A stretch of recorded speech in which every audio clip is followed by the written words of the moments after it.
अस्सलाम वालेकुम वरहमतुल्लाहि वबरकातुहू। आऊज़ु बिल्लाहि मिनश शैतानिर रजीम। बिस्मिल्लाहिर रहमानिर रहीम। रब्बिश इश्रह ली सदरी व यस्सिर ली अमरी वाहलुल उक़दतम मिन लिसानी यफ़क़हू क़ौली। आई होप मेरी आवाज़ सबको आ रही होगी।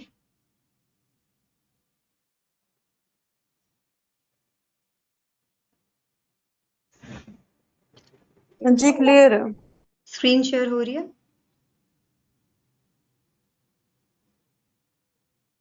जी हो रही।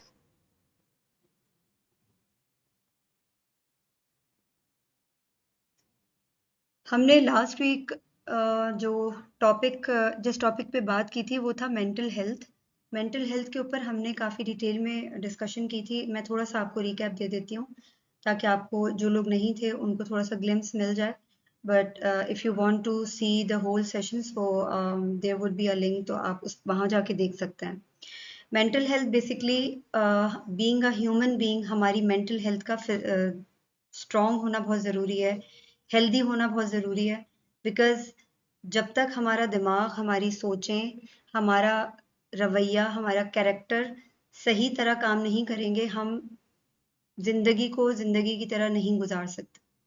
ना ही हमें किसी चीज़ को की समझ आएगी, और ना ही हमें ये चीज़ें पता चलेंगी कि हम दुनिया में आए क्यों हैं और हमने दुनिया में आकर ज़िंदगी को गुजारना कैसे है, लोगों के साथ डील कैसे करना।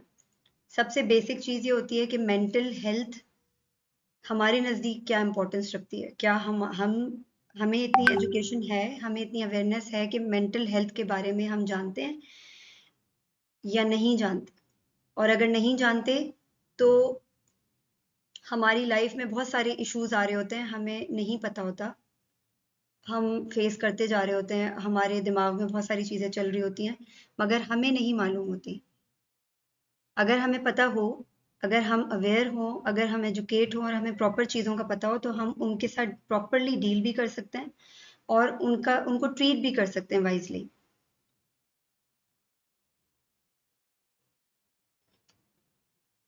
हमने लास्ट वीक जो ऑब्जेक्टिव्स मैंने आप लोगों को बताए थे कि इस सेशन के बेसिकली ऑब्जेक्टिव और goals understanding of mental health है, जिसके अंदर हमने सारी चीज़ों का जायज़ा लेना है कि मेंटल हेल्थ होती क्या है और हमें अपने आप को अवेयर कैसे करना चीज़ों के बारे में, कि हमें पता हो कि अगर हमारी मेंटल हेल्थ अफेक्ट हो रही है या हम किसी चीज़ में सफ़र कर रहे हैं तो हम उसको कैसे ट्रीट करें।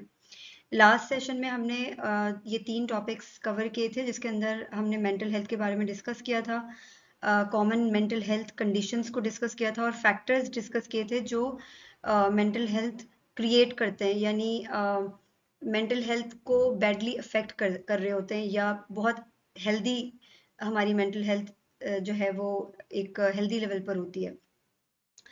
उसके अंदर बायोलॉजिकल, साइकोलॉजिकल और सोशल फैक्टर्स थे जो हमने डिस्कस किए थे। आज हम कॉग्निटिव डिस्टॉर्शंस के बारे में डिस्कस करेंगे, which is very very important. ये हमारा थॉट पैटर्न, हमारी जो माइंडसेट है, हमारा बिहेवियर, हर चीज़ हमारे कॉग्निटिव यस। डिस्टॉर्शंस को के अफेक्ट के अंदर होती है, इन्फ्लुएंस होती है बेसिकली। कॉग्निटिव डिस्टॉर्शंस होते क्या हैं? है ना, आप कुछ कह रही हैं?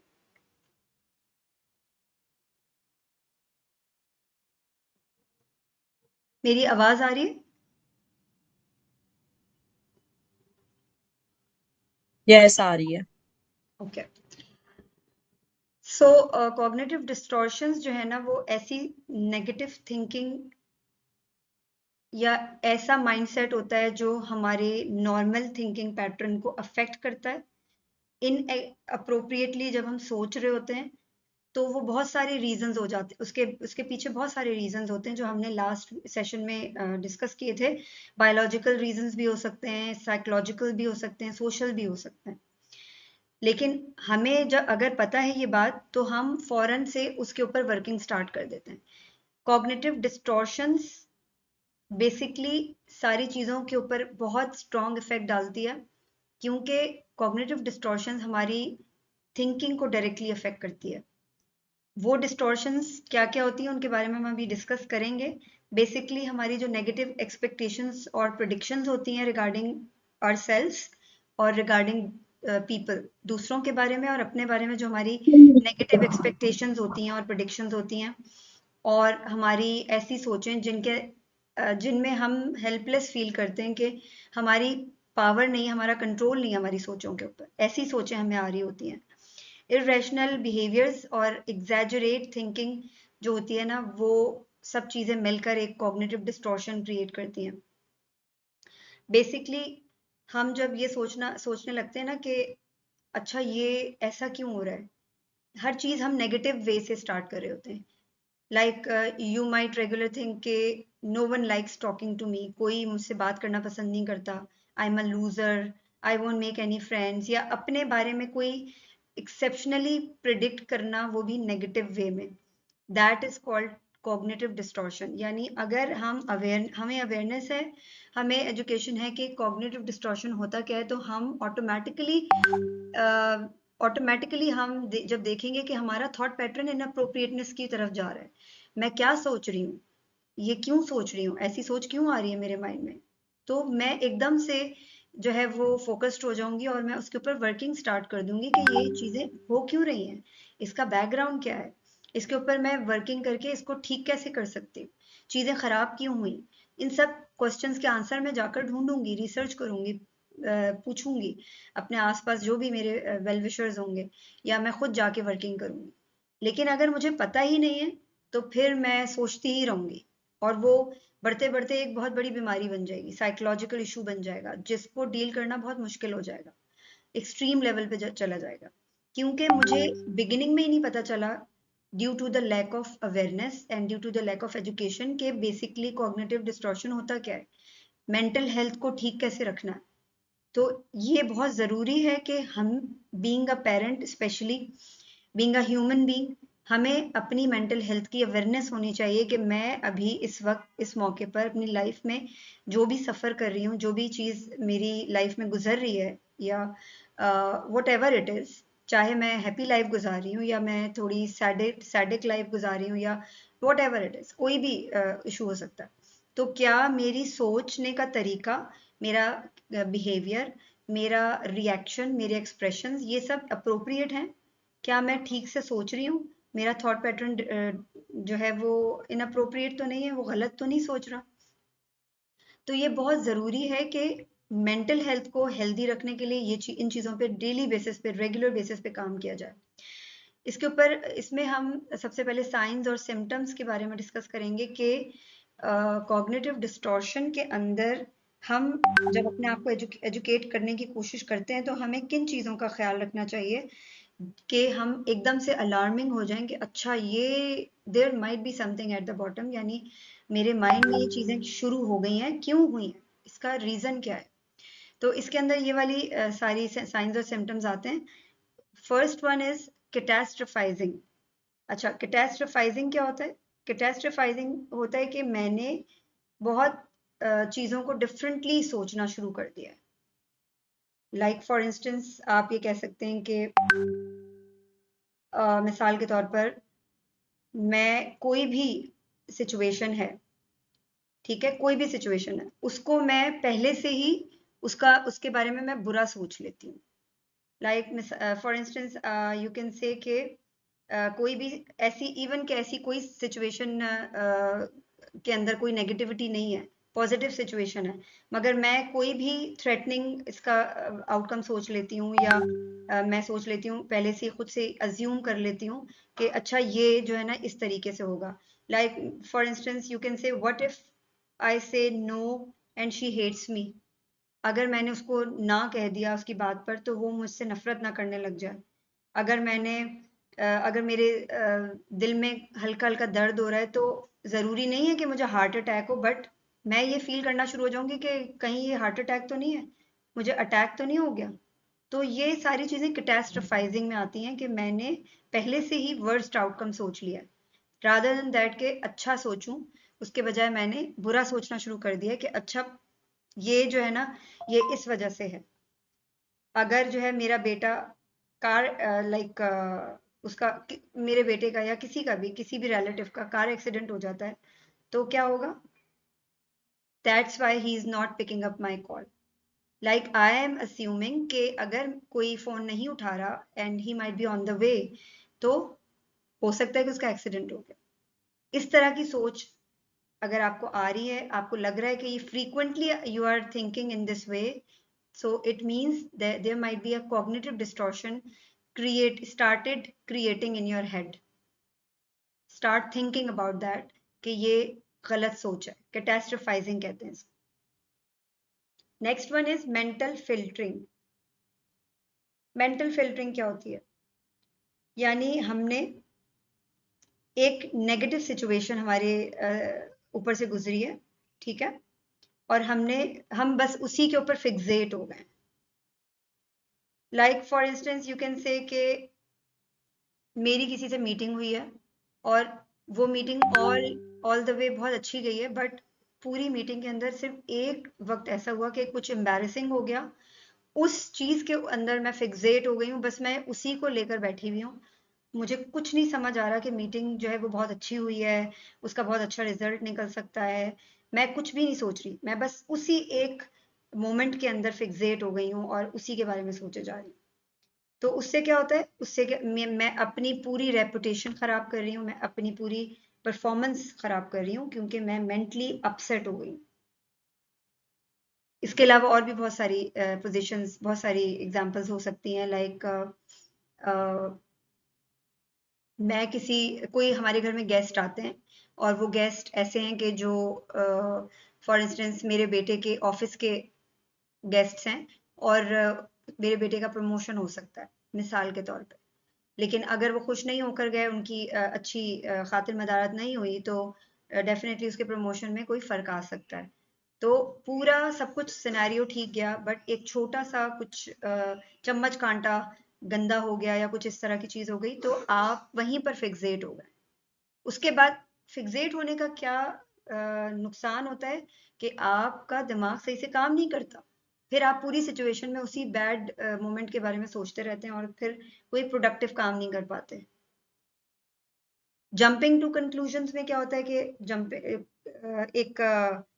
या तो इस एक्सट्रीम लेवल पे चले गए कि मैं तो सब कुछ कर लूंगी, या फिर दूसरे एक्सट्रीम लेवल पे चले गए कि नहीं, मैं कुछ भी नहीं कर सकती. ऑल होता है या नथिंग, यानी सब कुछ हो जाएगा या नहीं होगा कुछ भी. मैं जो है वो आज तो मैं सबको हरा दूंगी. और या फिर ये होता है कि मैं तो मैं तो हूं ही लूजर, मैं तो कुछ भी नहीं कर सकती. मैं कैसे इसके अंदर विन करूंगी, मैं कर ही नहीं सकती, पॉसिबल ही नहीं है. तो this is called the jumping to conclusions. Emotional reasoning क्या होती है?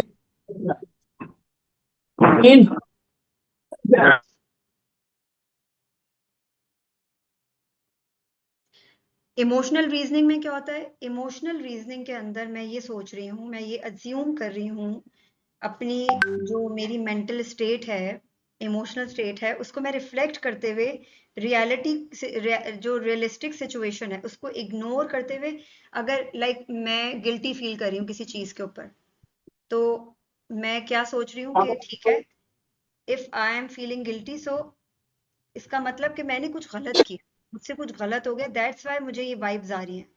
एट टाइम्स लोग कहते हैं ना कि मुझे ना मेरी सिक्स सेंस कह रही है कि मैं आज बाहर ना निकलूं, कहीं मेरा एक्सीडेंट ना हो जाए. these kind of things are coming in emotional reasoning. इस तरह की सोच जो है वो अगर आपको आ रही है, तो इसका मतलब you have something at the bottom regarding cognitive distortion.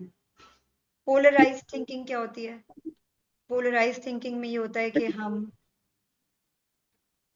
sometimes हम जो है वो जो बिगिनिंग ऑफ द सिचुएशन होता है ना, उसको देखकर हम कंक्लूजन क्रिएट कर लेते हैं. बीच का जो ड्यूरेशन होता है उसको हम इग्नोर कर देते हैं.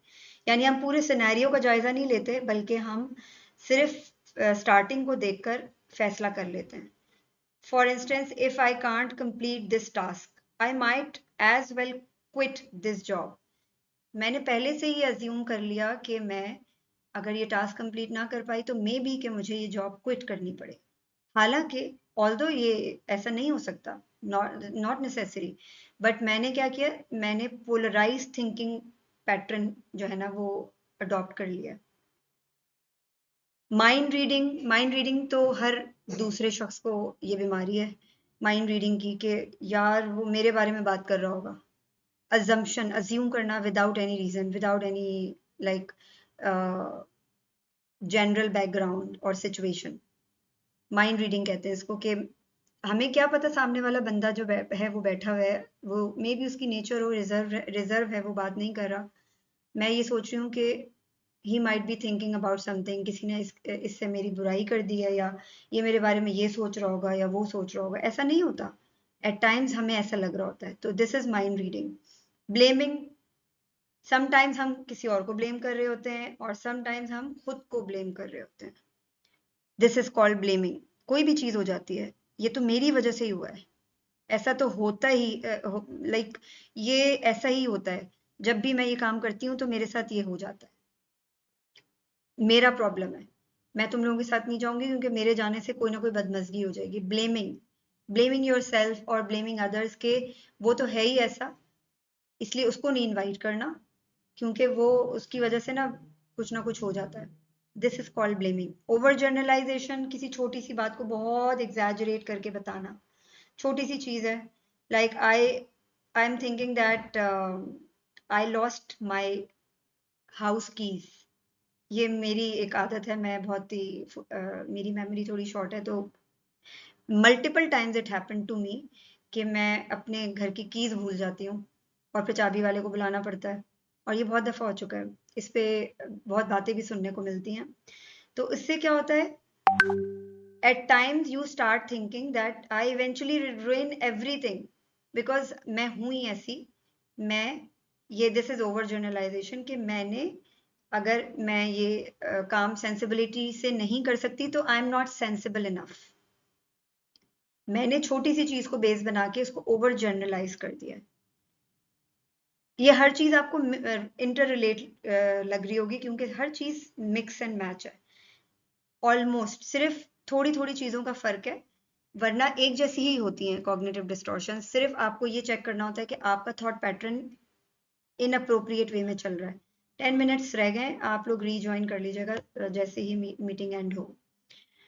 उसके बाद हम आ जाते हैं लेबलिंग पे। लेबलिंग में क्या होता है कि किसी ने लाइक 2-3 दफा ऐसा आपके साथ हुआ या किसी के साथ हुआ कि आपको नाकामी का सामना करना पड़ा, तो आप ये कहते हैं I am the failure, I am the idiot, मैं हर काम बिगाड़ देती हूँ, या he is the failure, he can't able to do anything, he can't able to fulfil the task और समथिंग। उसको टास्क नहीं देना, क्योंकि वो है ही फेलियर, वो कभी कंप्लीट नहीं कर सकता। तो ये लेबलिंग हम कर देते हैं। इस लेबलिंग की वजह से क्या होता है, हमारी ट्रेन जो है ना थॉट पैटर्न की, वो कहीं और निकल जाती है। पर्सनलाइजेशन। अब पर्सनलाइजेशन में क्या होता है कि फॉर इंस्टेंस आपने किसी को इनवाइट किया मूवी के लिए, अपनी फ्रेंड को, और आप लोग कहीं गए, वहां पर गए मूवी देखने, वहां पे कुछ मसला हो गया, कोई फाइटिंग हो गई, कोई झगड़ा हो गया, कुछ ऐसा हो गया, तो आप एम्बेरस फील कर रही हैं अपनी फ्रेंड के सामने कि मेरी गलती थी, मुझे तुम्हें लाना ही नहीं चाहिए था, मेरी वजह से तुम्हें सफर करना पड़ रहा है, इस प्रॉब्लम को देखना पड़ रहा है। पर्सनलाइजेशन इसको कहते हैं। यानी अगर आपने कोई ऐसा काम किया है जिसमें ऑब्वियसली सिचुएशंस आर अनप्रिडिक्टेबल, कुछ ऐसा गलत हो गया है सिनेरियो, कोई सिचुएशन ऐसी हो गई है, तो आप उसको पर्सनलाइज कर लेते हैं कि ये तो मेरी गलती है, क्योंकि मुझे ऐसा नहीं करना चाहिए था, यहाँ पर मेरी गलती है। शुड एंड शुडंट स्टेटमेंट क्या होता है कि इस तरह के लोग जिनकी दिमागों में कॉग्निटिव डिस्टॉर्शन स्टार्ट होना शुरू हो जाती हैं, क्रिएट होना शुरू हो जाती हैं, उनके माइंड में हर वक्त ये शुड और शुड नॉट स्टेटमेंट चल रहे होते हैं। क्या मुझे मतलब?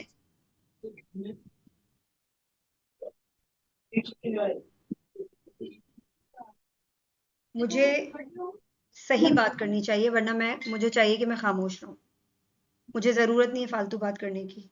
I must make sure the house is spotless for my guests. अगर एक भी तिनका नजर आ गया तो क्या सोचेंगे वो लोग। Should and shouldn't statement. Last one is dismissing positive, यानी अपनी लाइफ में से हर चीज जो भी पॉजिटिव भी हो रही होती है ना, उसको भी नेगेटिव बना देते हैं। डिसमिसिंग पॉजिटिव का मतलब ये होता है, यानी मेरी जिंदगी में कोई भी पॉजिटिव काम हो,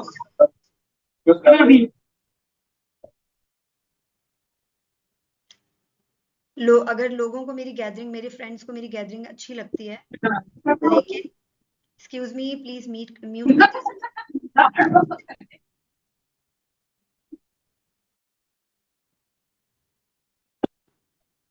Can you please mute?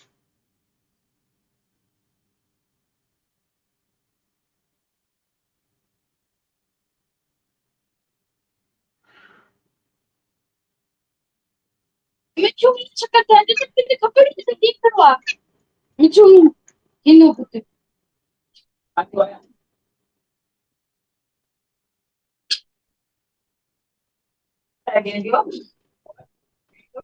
शहजादे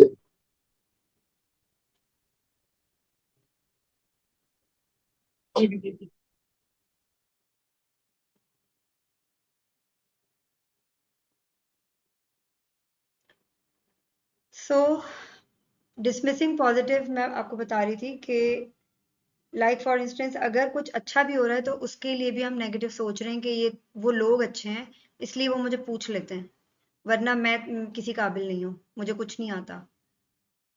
तो ये सब चीज़ें जो है ना ये हमारे दिमागों के अंदर चल रही होती हैं और हमें नहीं पता होता, और ये फिर जमा होते होते होते ब्लास्ट हो जाता है और वो बड़े खतरनाक सिचुएशन बन जाती है और हम डील उसको टैकल नहीं कर पा रहे होते, हमें समझ ही नहीं आ रहा होता क्योंकि हमने उसका ट्रीटमेंट शुरू से स्टार्ट ही नहीं किया होता, just because of lack of education, just because of कि हमें वो पता ही नहीं है कि हो क्या रहा है हमारे साथ अनफॉर्चुनेटली। तो ये सब चीज़ें थी।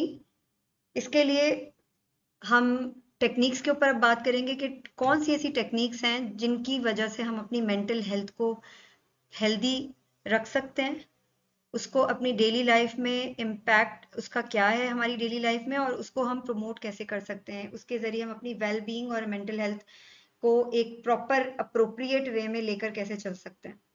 इन सब क्वेश्चंस के आंसर हम अभी आगे, ये टेक्निक्स हों या impact of mental health in daily life हो या promoting mental health and well being, all are same, इनको हम डिस्कस करेंगे।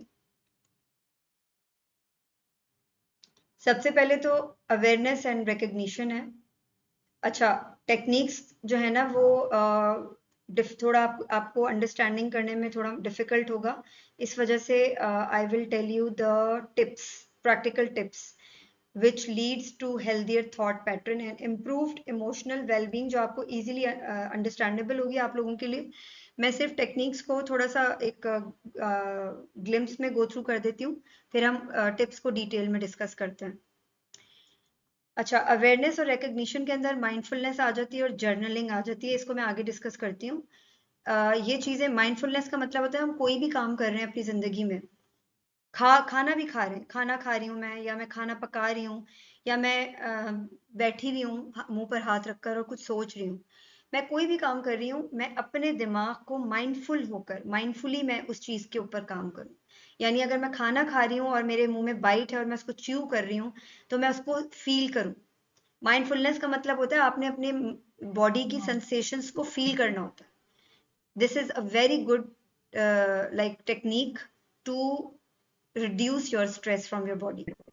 जर्नलिंग यानी आपने डेली बेसिस पे नोट लाइक अपनी नोटबुक पे लिखना होता है, जर्नलिंग करनी होती है, इसको मैं डिटेल में आगे शेयर डिस्कस करती हूँ आपसे। Cognitive reconstruction, restructuring. Cognitive restructuring क्या होती है? यानी अगर आपको लग रहा है कि आपके माइंड में बहुत ज़्यादा डिस्टॉर्शंस हुई हुई हैं तो उसको रीस्ट्रक्चर करना पड़ता है। उस रीस्ट्रक्चर करने के प्रोसेस को कॉग्निटिव रीस्ट्रक्चरिंग कहते हैं, जिसके अंदर चैलेंज नेगेटिव थॉट्स होता है कि आपने अपनी नेगेटिव थॉट्स को चैलेंज कैसे करना है। आप जब अपनी डेली लाइफ में हेल्दी एक्टिविटीज को इम्प्लीमेंट करते हैं, प्रैक्टिस करते हैं ना, तो ऑटोमेटिकली आपकी नेगेटिव थॉट्स को चैलेंज मिलना शुरू हो जाता है। इसके लिए आपको नेगेटिव थॉट्स को चैलेंज करने के लिए आपको डेली बेसिस पे रिमाइंडर्स की जरूरत होती है, अपनी डेली प्रैक्टिसेस की जरूरत होती है, जिनको हम आगे डिस्कस करेंगे। रीफ्रेम थॉट्स, यानी आपके माइंड में अभी नेगेटिव थॉट्स हैं, उनके ऊपर आपने वर्किंग करनी है। वो डिटेल में हम अभी इसके ऊपर बात करेंगे कि हमने उसके ऊपर कैसे वर्किंग करके उसको रीफ्रेम करना है, अपने थॉट पैटर्न को रीफ्रेम करना है। ठीक है।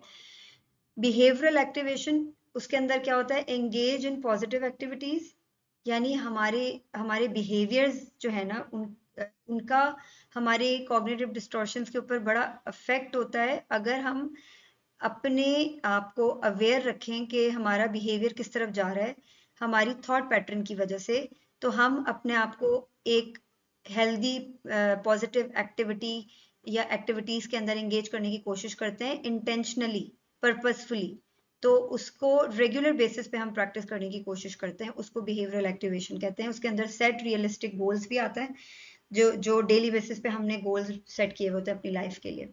सोशल सपोर्ट क्या होती है? Talk to others, seek support groups, यानी दूसरों से बात करना, अपने फैमिली फ्रेंड्स से बात करना, और या फिर अपने जो भी आपके लव्ड वन हैं, वेल विशर्स हैं, उनसे बात करना और उनकी सपोर्ट लेना, उनसे आइडियाज लेना, ओपिनियन लेना। अगर आप कुछ सोच रहे हो और आपको लगता है कि आपका कोई वेल विशर है, तो उससे आपने ज़रूर शेयर करना है, डिस्कस करना है, अगर आपको समझ नहीं आ रहा कि आपको कैसे इसको डील करना चाहिए, आपका जो भी इशू चल रहा है। Likewise mindfulness and relaxation techniques, उसके अंदर डीप ब्रीदिंग आ जाती है, प्रोग्रेसिव मसल रिलैक्सेशन आ जाती है, कॉग्निटिव बिहेवियरल थेरेपी होती है, सीबीटी कहते हैं इसको, इसमें प्रोफेशनल हेल्प ली जाती है। लास्ट सेशन में मैंने ये डिस्कस किया था कि बहुत हमारे सोसाइटी में एक टैबू बन चुका है कि हम प्रोफेशनल हेल्प लेना ही नहीं चाहते। अनफॉर्चुनेटली अगर कोई प्रोफेशनल हेल्प लेने की कोशिश करता भी है, तो उसको साइकोलॉजिकल सिक या इस तरह की चीज़ें सुनने को मिलती हैं कि तो साइको हो गया है, इसको मेंटल सपोर्ट की ज़रूरत है और फलाना ये वो। और एट टाइम्स हम या तो सोसाइटी के डर से नहीं जाते प्रोफेशनल हेल्प के लिए, और एट टाइम्स हमें खुद पता ही नहीं होता, या फिर ऐसा होता है। लेकिन ज़रूरी नहीं है कि हर एक को प्रोफेशनल हेल्प की ज़रूरत हो। ये बहुत एक्सट्रीम केसेस होते हैं जो वाकई में फिगर आउट नहीं हो पा रहे होते, तो उनके लिए प्रोफेशनल हेल्प लेने की ज़रूरत होती है। Healthy lifestyle habits, exercise regularly, eat balanced meals, prioritise sleep. ये एवरीवन नोज कि ये तीन चीज़ें जो हैं, ये तो वैसे ही सबको मालूम है कि ये कॉमन चीज़ें हैं जो हमें अपनी लाइफ में प्रैक्टिस में रखनी चाहिए। अनफॉर्चुनेटली ये हमारी सोसाइटी, आज की सोसाइटी में ये बिल्कुल समझें कि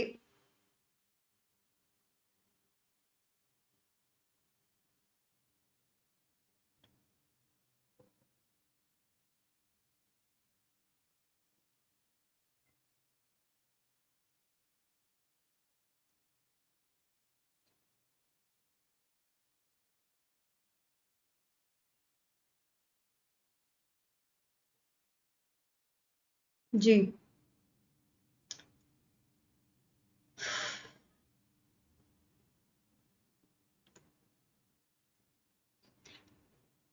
तो मैं ये बता रही थी कि सेकंड,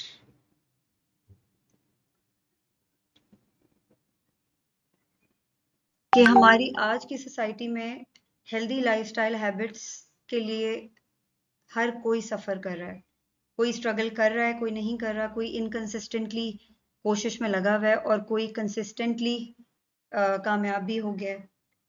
इसके अंदर एक्सरसाइज रेगुलरली है, कोई भी नहीं करता हम में से। ईट बैलेंस्ड मील, हम में से कोई भी नहीं खाता।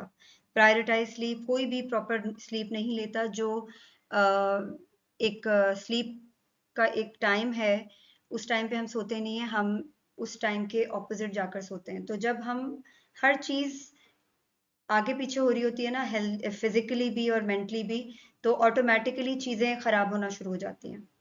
तो ये सब चीज़ें ऑल टुगेदर इनके ऊपर वर्किंग करने की अशद ज़रूरत होती है। दैट्स वाई हम अपने ट्रिगर्स को, अपने माइंड के अंदर एंगर कंट्रोल को, अपनी डिस्टॉर्शंस को ओवरकम करने की कैपेबिलिटी क्रिएट कर सकते हैं।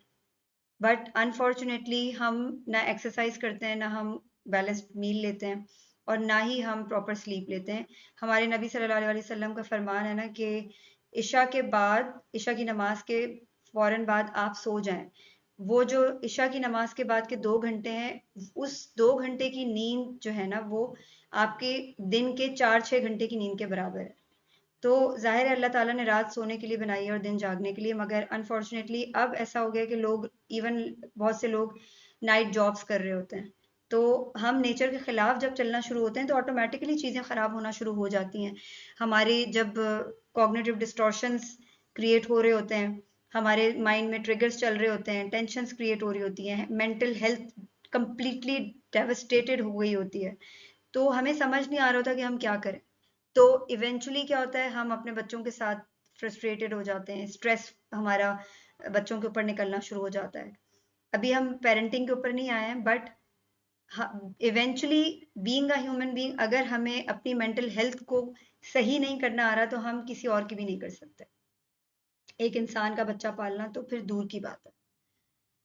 प्रैक्टिकल टिप्स के बारे में बात करते हैं। अभी हमने जो टेक्निक्स डिस्कस किए हैं, उन टेक्निक्स को ये सब कवर करती हैं चीज़ें।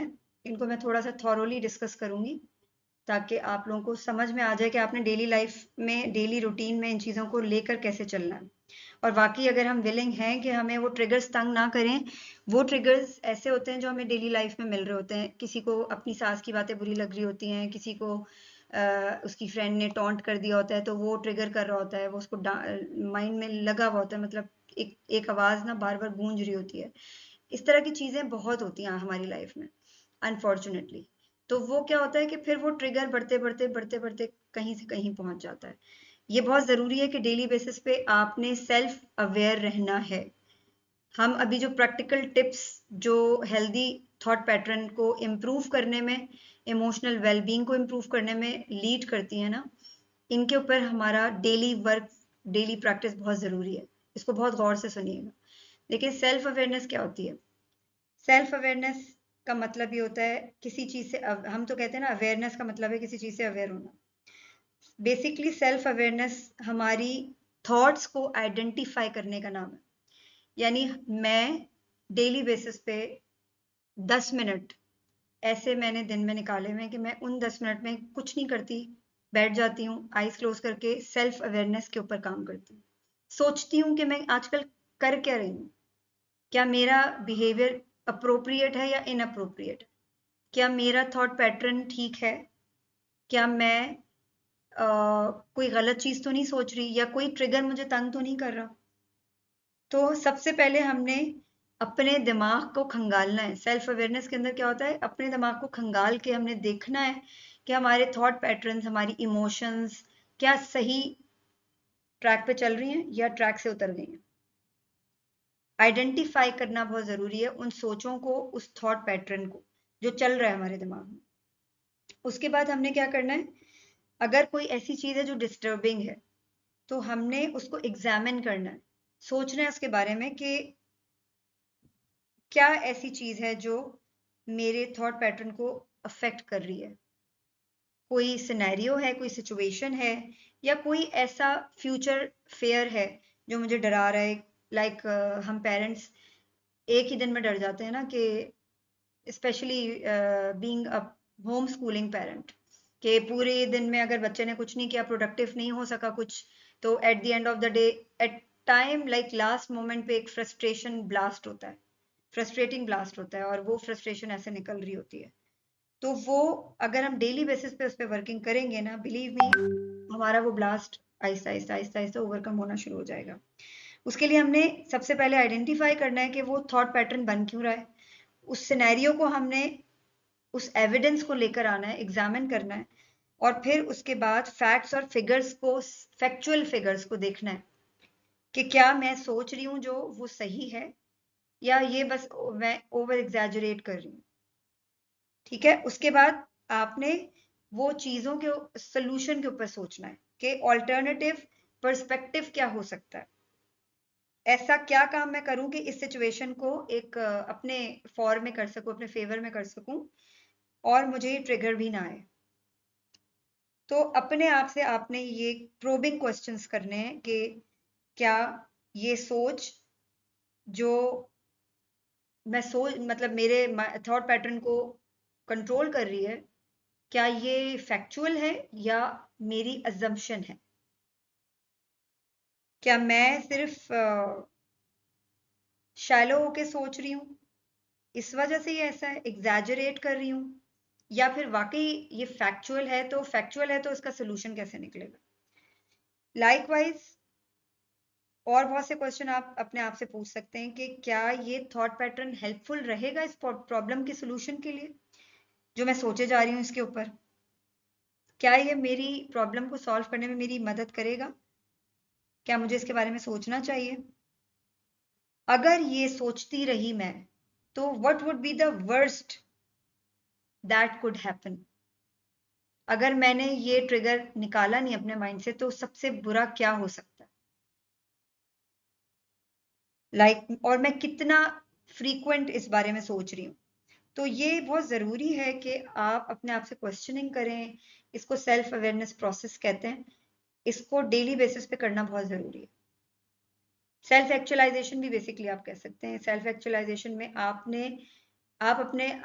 आप एक्सेप्ट कर रहे होते हैं चीज़ों को, जो भी आपसे हो रहा होता है पूरे दिन में, ठीक है। उसके बाद आ जाते हैं सेल्फ कंपैशन पे। सेल्फ कंपैशन क्या होता है कि आप जो कुछ दूसरों के बारे में सोच रहे हैं ना, यानी the way you care your friends, the way you care your loved ones, आप हाउ पोलाइट यू आर, आप इतना फ्रेंडली होकर लोगों से बात करते हैं, आपकी नेचर बहुत सॉफ्ट है, आपका दिल बहुत रहमदिल है, मगर आप अपने ऊपर बहुत सख्त हैं। The way you live with others, you have to show the way of kind of compassion towards yourself. आपने अपने आप से मोहब्बत करके अपनी कदर करके चलना है। मैं उस सेल्फ लव की बात नहीं करी जो लोग सेल्फ सेंटर्ड बन जाते हैं। अब ये अभी लास्ट सेशन मेरा हुआ था, उसके अंदर मैं बता रही थी कि बच्चों से बात कैसे करनी चाहिए। तो मैं ये बात बता रही थी कि हम कभी-कभी एक बात बता रहे होते हैं मगर तस्वीर का दूसरा रुख नहीं देते। पहला रुख ही हम देख लेते हैं और दूसरा देखने की ज़हमत नहीं करते। तो हर चीज़ के 2 रुख होते हैं, 2 डायरेक्शंस होती हैं, उसके बीच में एक थिन लाइन होती है। उस थिन लाइन को देखना बहुत ज़रूरी है, ताकि वो थिन लाइन क्रॉस ना हो।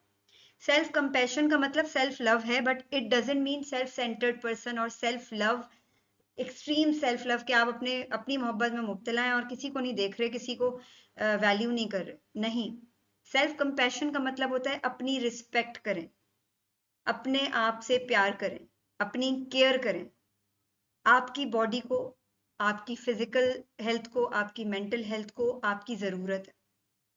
अगर आप खुद ठीक होंगे, हेल्दी होंगे, फिजिकली, मेंटली, स्पिरिचुअली, तो आप दूसरों के साथ भी इसी तरीके से डील कर सकते हैं, अपनी पॉजिटिव एनर्जी दूसरों तक पहुंचा सकते हैं, अपने अंदर से खैर दूसरों तक पहुंचा सकते हैं। और अगर आप पेरेंट हैं तो फिर तो आपके शोल्डर्स पे बहुत भारी जिम्मेदारी है कि आपकी एक एक चीज आपका बच्चा रेप्लिकेट कर रहा है। तो व्हाई नॉट पॉजिटिव एनर्जी आपको सेल्फ कंपैशन से मिलेगी। तो सेल्फ कंपैशन का प्रोसेस आप सेल्फ अवेयरनेस के प्रोसेस के अंदर ही सीखते हैं। जब आप सेल्फ अवेयरनेस का प्रोसेस कर रहे होते हैं, प्रैक्टिस कर रहे होते हैं, तो आप अपने आप को वैल्यू करना सोचते हैं कि मैं भी इंसान हूँ और मेरे भी बॉडी पार्ट्स के राइट्स हैं, वो उनको मैंने पहले फुलफिल करना है। अपनी फिजिकल हेल्थ, मेंटल हेल्थ का ख्याल रखना है, अपनी स्पिरिचुअल हेल्थ का ख्याल रखना है, और फिर उसके बाद मैंने दूसरे काम करने हैं। क्योंकि बहुत ऐसा मैंने देखा है कि लोग कहते हैं कि मैं दूसरों के लिए कर रहा हूँ तो अल्लाह खुश हो रहा होगा। अल्लाह ताला जेन्युइन बात पे खुश होता है। अल्लाह ताला ने जो कुरान पाक में और सीरा के थ्रू हमें मैसेजेस दिए हैं, हमें पूरा एक मैनुअल दिया है, दुनिया में भेजने से पहले अल्लाह ताला ने वो मैनुअल तैयार किया हुआ था। उस मैनुअल को हम पढ़ते नहीं। अल्लाह ताला ने ये नहीं कहा कि अपने आप को मार कर, अपनी ख्वाहिशात को मार के दूसरों को खुश रखने के लिए आप पिसते रहें। आपने सबसे पहले सेल्फ कंपैशन सीखना है। सेल्फ अवेयरनेस के थ्रू आप वो सीखेंगे, ठीक है। उसके बाद आ जाता है कंसिस्टेंट प्रैक्टिस। अच्छा, इसके सेल्फ कंपैशन के बाद हमने, ठीक है, consistent practice on planned ideas and behaviours.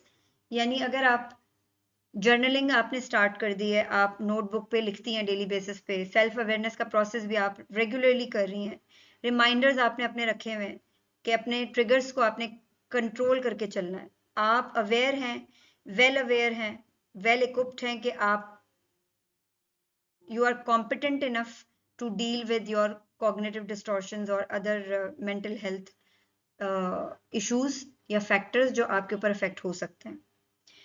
तो उसके लिए बेसिक की पॉइंट ये है कि कंसिस्टेंसी का होना बहुत ज़रूरी है। अगर आपने एक दिन वो प्रैक्टिस कर ली, 2 दिन आपने छोड़ दिया, तीसरे दिन आप फिर ज़ीरो पर होंगे, फिर आपको ज़ीरो से शुरू करना पड़ेगा। कंसिस्टेंट प्रैक्टिस जो है वो बहुत ज़रूरी है ऑन ऑल द प्लान्स जो आपने बनाए हैं कि आपने डेली लाइफ में अपने इमोशंस और बिहेवियर्स को कैसे केटर करके चलना है वाइजली। उसके लिए आपको कंसिस्टेंट प्रोसेस की जरूरत है। उस कंसिस्टेंट प्रोसेस में गैप नहीं आना चाहिए। जिंदगी में आप एक कुछ छोटे से छोटा या बड़े से बड़ा टास्क भी आपको अचीव करना है ना, चाहे वो जिम का टास्क हो, आप ओवरवेट हैं, आपको वेट अपना, आपने एक टास्क बनाया हुआ है कि मैंने इतने दिन में इतना वेट लूज करना है। आप 2 दिन जिम जा रहे हैं, तीसरे दिन आपको नींद आ रही है, आप सो रहे हैं, चौथे दिन भी आप नहीं जा रहे, 4 दिन बाद आप दोबारा जिम जा रहे हैं, believe me it would be your zero, यानी आप दोबारा से जीरो पे जा चुके हैं, फिर आप जीरो से स्टार्ट करेंगे। ये एक प्रोसेस होता है। आप जिंदगी में कोई भी काम कर रहे हैं उसमें कंसिस्टेंसी का होना बहुत जरूरी है। ठीक है, उसके बाद आ जाते हैं क्वेश्चन योर थॉट्स, यानी आप डेली बेसिस पे अपने आप को जब टाइम दे रहे हैं, आपका जो मी टाइम है, don't take it like as a misconception के what is me time. Me time, हमने मी टाइम को बहुत फॉर ग्रांटेड ले लिया। हम समझते हैं मी टाइम ये है कि बच्चों को छोड़ के मेट्स के पास सोशल एक्टिविटीज में निकल जाएं, सोशल गैदरिंग्स में निकल जाएं, या फिर हम शॉपिंग पे चले जाएं। मी टाइम का मतलब होता है कि बिल्कुल सुकून की जगह पे पुरसुकून रिलैक्स्ड होकर बैठें, close your eyes and think about your self. अपनी सोच के बारे में, अपने दिमाग के बारे में सोचें, अपनी मेंटल हेल्थ के बारे में सोचें।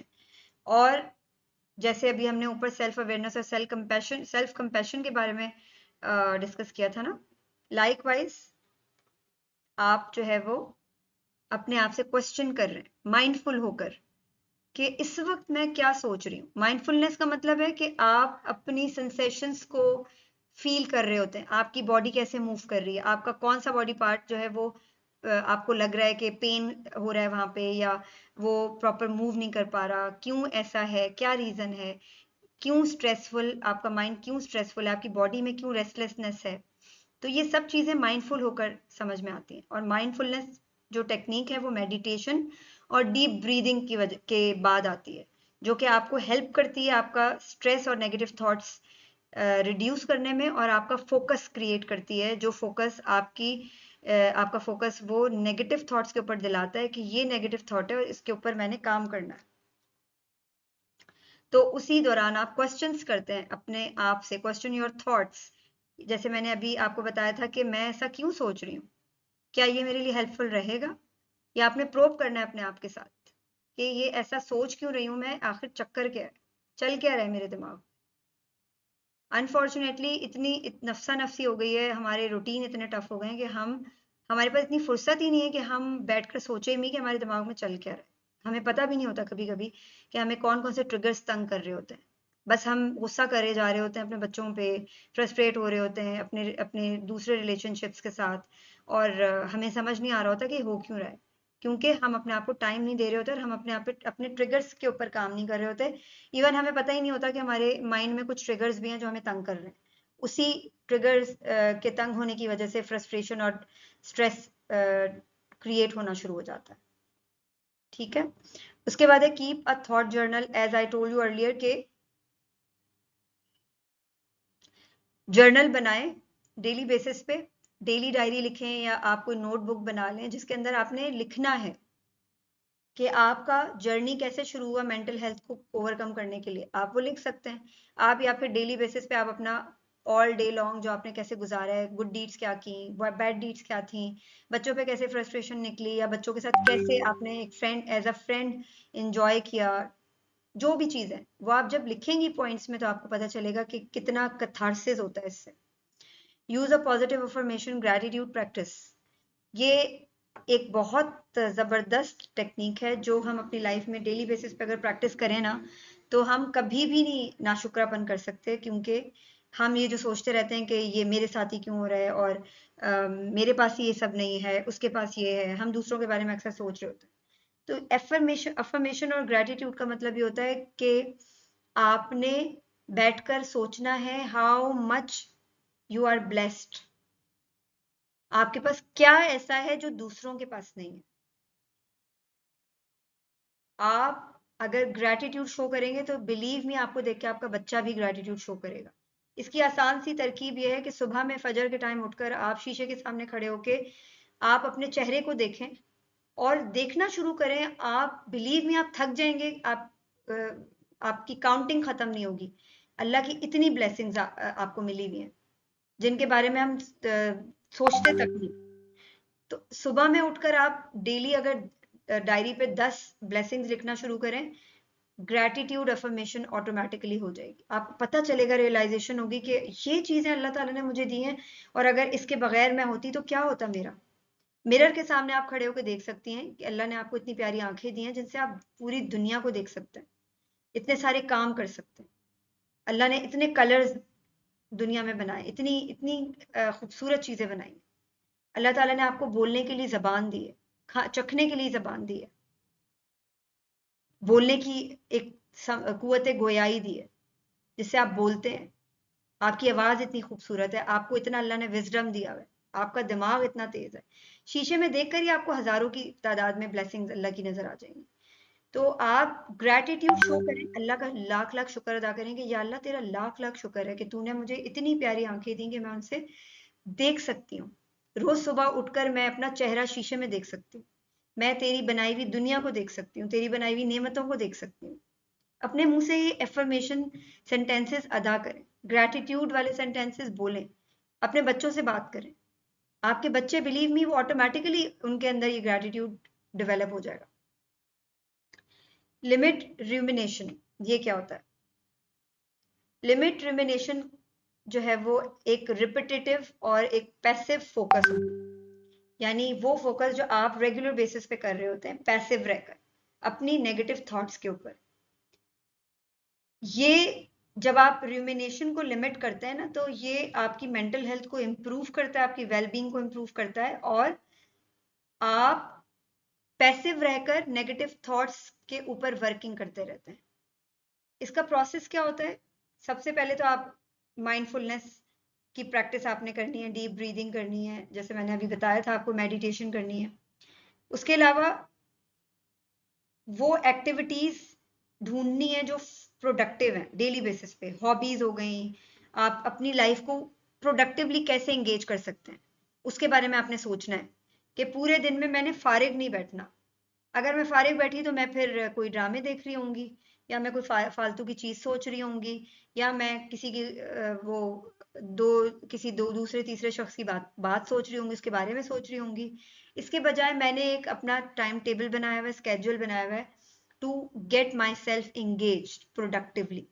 It's all up to you कि आप अपने आप को इंगेज कैसे करते हैं, आप पूरे दिन में कैसे स्केजुलाइज करते हैं चीज़ों को, आपने एक्सरसाइज कब करनी है, आपने माइंडफुलनेस प्रैक्टिस कैसे कर, कितना टाइम देना है, हॉबीज आपकी क्या क्या हैं, पेंटिंग है, स्केचिंग है, या प्ले, आप बच्चों के साथ खेलते हैं, आप बच्चों के साथ बच्चों को स्टडी करवाते हैं, क्या क्या टाइम है, कितना कितना टाइम सोशलाइजिंग में आप बच्चों को पार्क लेके जा रहे हैं, या what ever it is, movie देख रहे हैं बच्चों के साथ, जो भी है। आप कोई कोर्स ऑनलाइन कर रही हैं, या आप कुरान सीख रही हैं, या जर्नल बना रही हैं, या वट एवर इट इज, कुछ भी।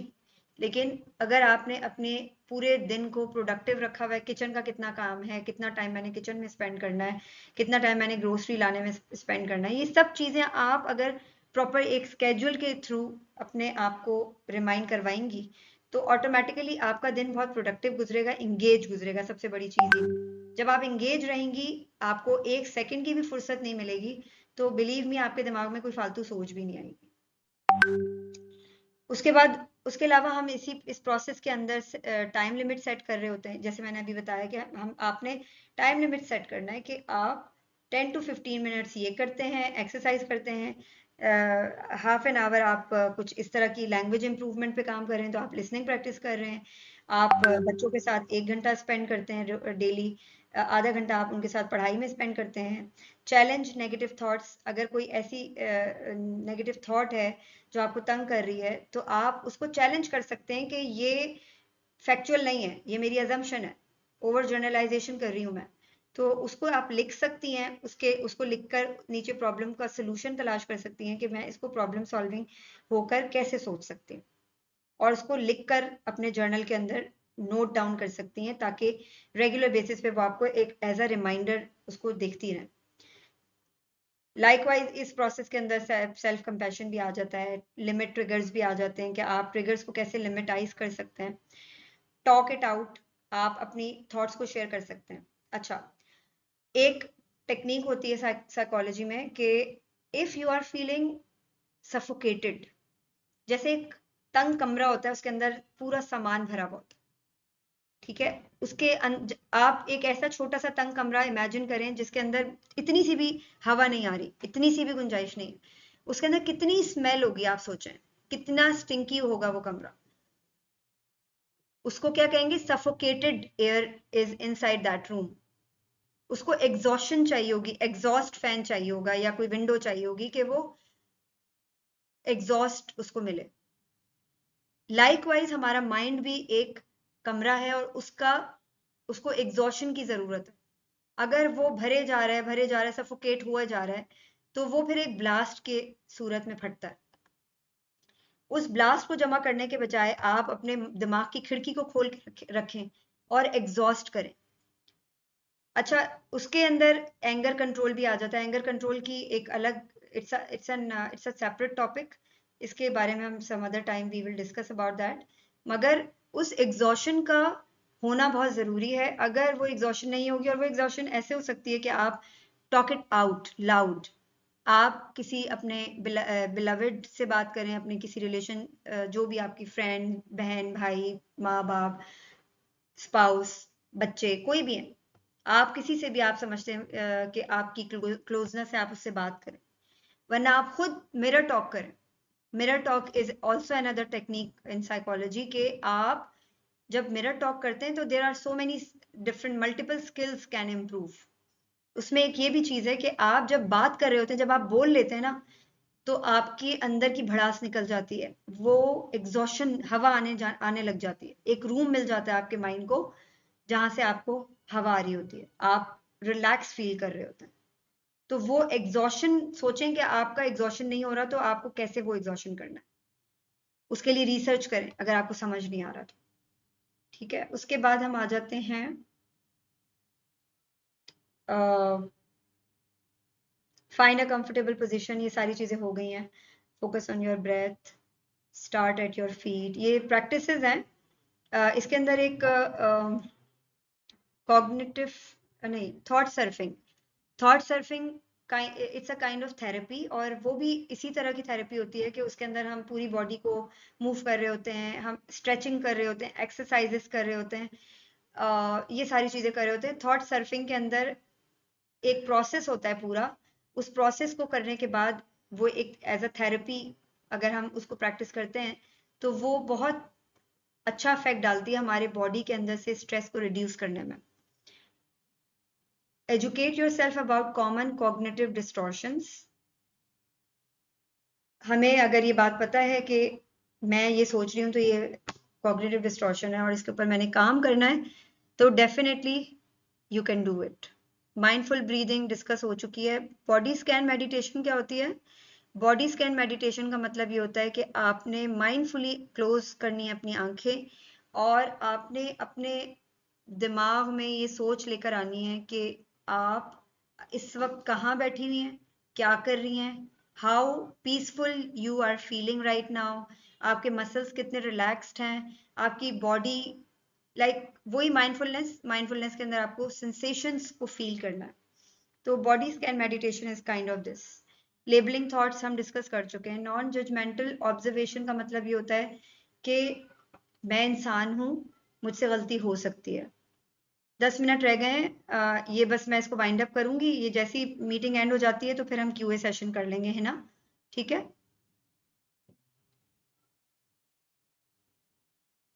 नॉन जजमेंटल ऑब्जर्वेशन के अंदर हमें न्यूट्रल होके सोचना है।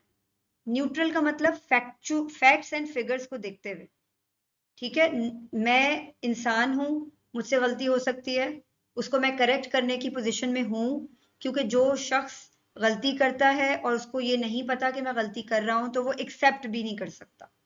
लेकिन जो शख्स हमेशा इस बात को अपने दिमाग में रखता है कि मैं इंसान हूं, मुझसे गलती हो सकती है, मगर गलती करने के बाद मुझे देखना है कि कहाँ गलती हुई है और क्यों हुई है, उसके सर्कमस्टांसेस क्या थे, रीजन क्या थी, उसको मैंने नेक्स्ट टाइम नहीं करना, करेक्ट करना है, अपने आप को फिक्स करनी है प्रॉब्लम।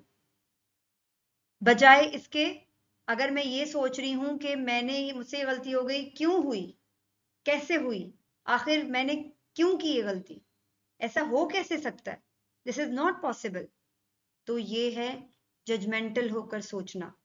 वो मैं अपने बारे में भी सोच सकती हूँ, किसी और के बारे में भी, तो ये ऐसे नहीं करना, चाहे मैं हूं या दुनिया का कोई भी इंसान।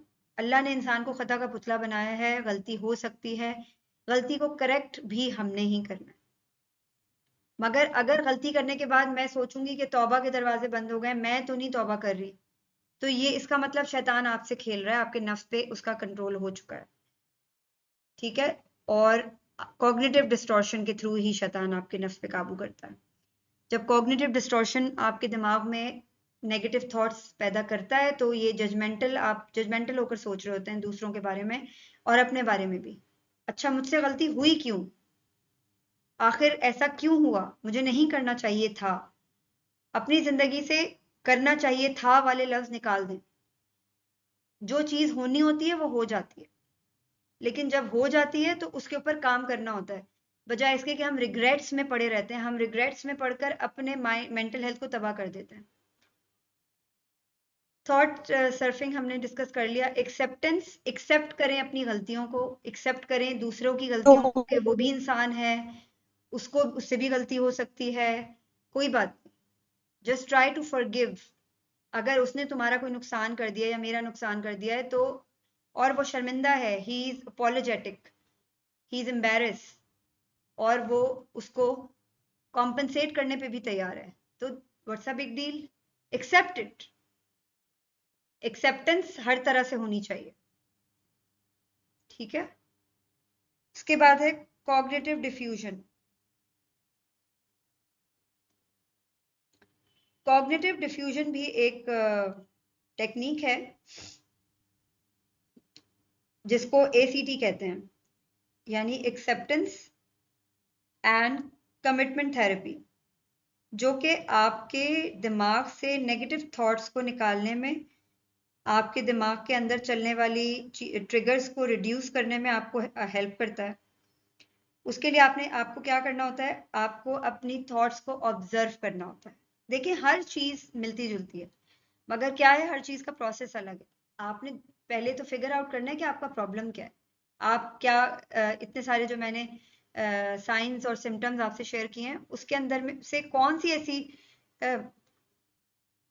सा ऐसा प्रॉब्लम है जिसके बारे में आप सोच रहे हैं और एग्जैजरेट कर रहे हैं। ये वाली हमने साइंस और सिम्टम्स जो डिस्कस की थी, तो सबसे पहले तो आप वो उसके ऊपर वर्किंग करेंगे ना। उसके बाद जाके आप ऑब्जर्व करेंगे कि अच्छा, ये इस तरह से हुआ है, मेरी थॉट्स यहाँ तक पहुंच चुकी हैं, अब मैंने इसका क्या हल निकालना है। उसके बाद आप उन थॉट्स को लेबल करेंगे, यानी आप अपने आप से ये कहेंगे कि I am having the thought that this this this. मिसाल के तौर पर आप ये रियलाइज करेंगे, अपने माइंड में अपने आप से बात करेंगे कि मेरे दिमाग में ये थॉट राइज कर रही है कि मैं फेलियर हूं, ठीक है। इसके बजाय आप ये सब, मतलब मैं ये सोच रही हूं कि मैं फेलियर हूं, मगर ऐसा नहीं है,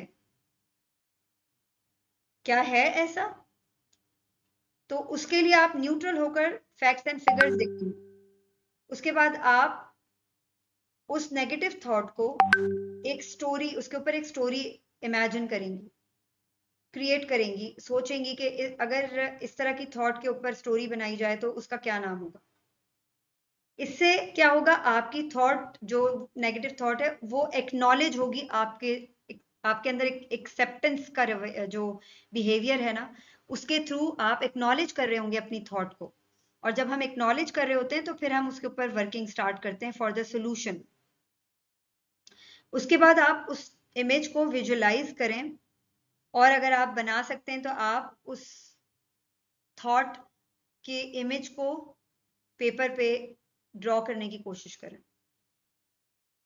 उसके बाद जब वो आप ड्रॉ कर लें, तो आप कोई भी, आपके माइंड में कोई भी सॉन्ग है या कोई भी नशीद है, आप उसकी तर्ज के ऊपर उस थॉट को गाएं, सिंग करें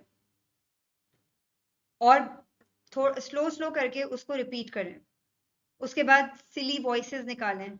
आपको ये बहुत चाइल्डिश चीजें लग रही होंगी, but it's a kind of therapy.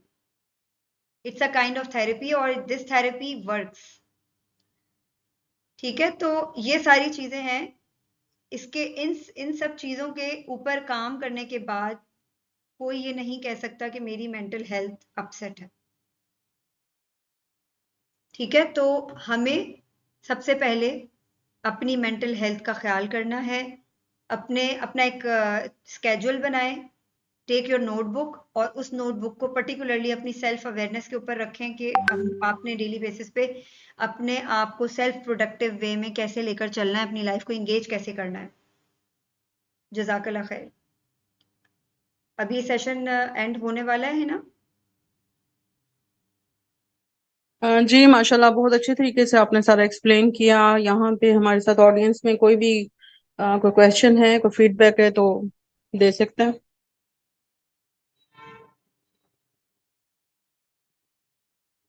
जी, अगर आप लोग का क्वेश्चन है तो आप स्टार्ट कर लें क्वेश्चन पूछना, फिर हमारी मीटिंग एंड होगी तो दोबारा एक और लिंक शेयर हो जाएगा थोड़ी देर के लिए। जी, रिकॉर्डिंग शेयर कर दी जाएगी फ्री सेशंस हमारा जो ग्रुप है वहाँ पे भी और हमारी कम्युनिटी में भी।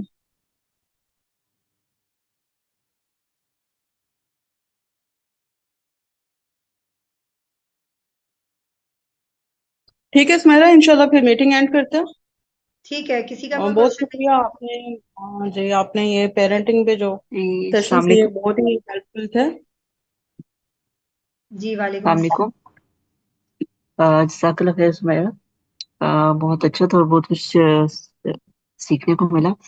एक मेरा सवाल है इसमें कि based on symptoms and science, तो ये लगता है कि मतलब हम और हमारे समेत हमारे इर्द के सब लोग, वो सभी इसी में like they are suffering from cognitive distortion.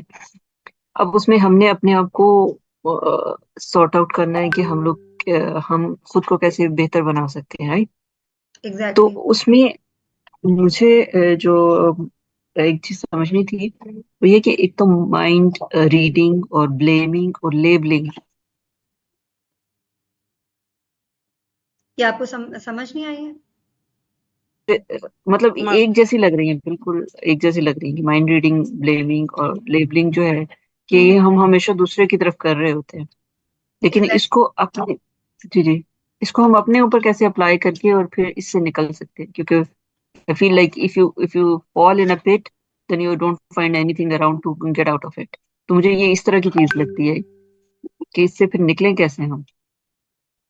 देखिए, अभी जैसे हमने टेक्निक्स भी मैंने आपसे शेयर की हैं, और हमें, अगर हम एक्नॉलेज कर रहे हैं ना अपनी थॉट्स को डेली बेसिस पे, सबसे पहले तो सेल्फ अवेयरनेस की बहुत ज़रूरत है। सबसे पहले तो अपना मी टाइम, हर हम में से हर कोई सोचे कि क्या हम अपना पूरे दिन के अंदर मी टाइम है हमारा। मिनिमम हमारा 15 मिनट्स का मी टाइम होना चाहिए, या मैक्सिमम हाफ एन आवर का। और वो एक ऐसा कोना होना चाहिए जहाँ पे आसपास कोई ज़्यादा डिस्ट्रैक्शन ना हो, और पीसफुली आप आंखें बंद करके सोच सकें, अपने आप से बात कर सकें, अपने आप को आईने में देख सकें, अपने आप को फेस कर सकें। उसके बाद ग्रेजुअली एंड स्लोली आप सोचना शुरू करेंगे कि आपका पूरा दिन, अगर आप इधर ही से शुरू करें ना कि before sleeping, before going to bed आप सोच रहे हैं कि भाई मैं जो है ना वो पूरे सुबह मैं उठी थी, और